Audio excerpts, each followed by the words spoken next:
The central United States is facing one of the most significant early-season severe weather sequences in recent memory. A multi-day outbreak is already underway, with forecasters tracking dangerous storms from the Texas Panhandle to the Great Lakes. And honestly, conditions are expected to peak on Friday before a second major system arrives early next week. The Storm Prediction Center broke a streak of nearly 300 days without issuing an enhanced risk designation on a Day 4 extended forecast. That designation, level 3 out of 5, is now in place for Friday, March 6th, covering a zone from Oklahoma City north through Tulsa, Kansas City, and into northwestern Missouri.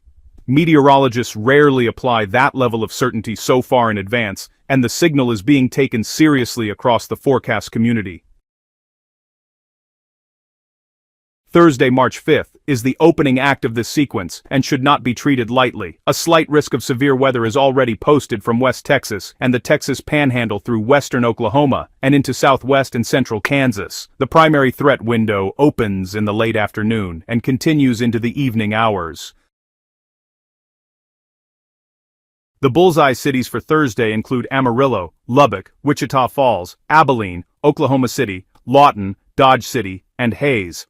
Thursday's main hazards are large hail, ranging from golf ball to hen's egg size between 1.5 and 2 inches in diameter,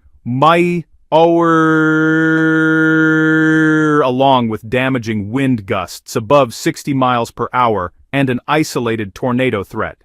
The area east of Amarillo and east of Lubbock is where the dry line is expected to sharpen, creating conditions for discrete, surface-based supercells to develop near sunset. One factor that could temper Thursday's threat is persistent low cloud cover in the morning hours. If cloud breaks arrive by early afternoon, as current models suggest, explosive supercell development becomes likely and could sustain itself through the evening. The dry line clash zone from Childress, Texas up through Elk City, Oklahoma, represents the sharpest boundary between dry western air and Gulf moisture. Historically one of the most prolific areas for rotating storms this time of year. The marginal risk area on Thursday extends unusually far north, reaching into western and northwestern Iowa. That geographic reach reflects how active the jet stream has been running this season, pushing severe weather ingredients across a much broader footprint than is typical in early March. Friday, March 6th, is the main event. The Storm Prediction Center's enhanced risk carries with it conditional flags for hail exceeding 2 inches in diameter, straight-line wind gusts reaching 74 to 80 miles per hour, and EF2 or stronger tornado potential. Those three hazard categories, all at elevated intensity levels, are stacking over the same geographic corridor simultaneously, a combination that forecasters note is relatively rare for early March. The best chance for severe storms on Friday extends from the Red River north into western Missouri, where the strongest wind shear and low-level moisture will converge. The setup begins with a dry line sharpening across West Texas and western Oklahoma during the afternoon, with supercells firing and moving into the warm sector. Any storm that goes discrete in that environment has the ingredients for a significant tornado. Later in the evening, those supercells are expected to consolidate into a squall line, and that is when the damaging wind threat becomes widespread and long-lasting. The Friday wind numbers deserve their own emphasis. Gusts of 74 to 80 miles per hour in a straight-line event, not associated with a tornado, carry the capacity to knock out power for large portions of the affected area, down mature trees, overturn semi-trucks on exposed highways, and cause structural damage to buildings. The nocturnal squall line is expected to affect Chicago, St. Louis, Jefferson City, and Springfield well into Friday night, meaning the threat persists long after evening hours. Residents in those areas should have county-level alerts enabled before going to sleep Thursday night. The slight risk on Friday extends to Green Bay in the north and just north of Austin in the south, with Chicago, Omaha, and areas across Iowa sitting within the outer threat zone. Flood watches are already in effect for parts of the Ohio Valley, with the National Weather Service flagging significant portions of Ohio, Indiana, and West Virginia as rainfall accumulates over already saturated ground. Flooding is the secondary story running beneath this entire event, and honestly, it warrants separate attention.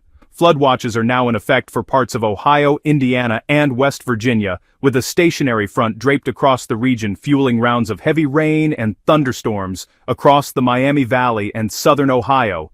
The cumulative rainfall in the corridor from eastern Texas through Oklahoma, Arkansas, and Missouri into the Ohio Valley is expected to reach 5 to 6 inches over the span of the week. Cities to watch most closely for flood risk include Dallas, Shreveport, Little Rock, Fort Smith, Joplin, Springfield, and then northward through Bloomington, Indianapolis, Evansville, Louisville, and Cincinnati. Saturday and Sunday offer a relative pause in the severe weather activity, with the main threat pulling back toward Texas, Louisiana, and Arkansas. Isolated severe storms with hail and gusty winds remain possible on Saturday afternoon, while Sunday looks to be the quietest day of the week. That brief respite, however, is already setting the stage for what comes next. The Storm Prediction Center has already posted a slight risk for Tuesday, March 10th, and honestly, that's a signal that's highly unusual 7 days in advance. Now, models are showing a 995 millibar surface low developing by Tuesday, with a low-level jet running between 50 and 70 knots, pulling moisture northward from the Gulf of Mexico. The European model is also tracking a secondary 991 millibar low for Tuesday evening, with large thunderstorm clusters developing ahead of it. Forecasters are describing this as a system with the potential to affect close to 100 million people when the full threat footprint is accounted for. The Tuesday setup, well, it has structural characteristics that are drawing particular scrutiny. An upper-level feature that's been spinning over the western United States is expected to be ejected rapidly eastward by a broader trough, a process that can accelerate severe weather development across the central U.S. in a pretty compressed time frame. Some in the forecast community have indicated this single mechanism could make Tuesday the higher impact day of the two, depending on how model agreement evolves over the next 48 to 72 hours. A significant concern for meteorologists is the timing of these storms, with the severe weather threat in multiple rounds expected to continue well into the nighttime hours. Nocturnal tornadoes are statistically more dangerous, as they are difficult to see and can develop while residents are asleep and off guard.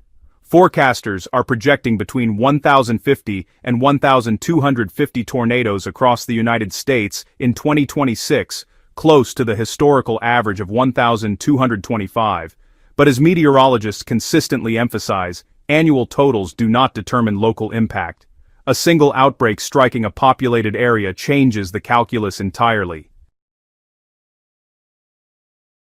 The temperature contrast fueling this entire sequence is, honestly, dramatic. While San Antonio sits in the low 80s and Miami approaches 84 degrees Fahrenheit, Minneapolis is near freezing. That gap between the northern tier and the southern plains is the engine driving this storm train, and is expected to keep it running through at least next Tuesday. A potential Arctic blast around March 15th to 17th is being flagged by some models as the final winter signal before the season fully gives way to spring. For now, the immediate priorities are clear. Know your shelter plan before Thursday evening. Ensure flash flood alerts are active separately from severe thunderstorm alerts. Check local creek and river levels, as flooding risk and tornado risk will overlap during Friday evening in multiple areas. And treat Friday's nocturnal threat with the same preparation that daylight events typically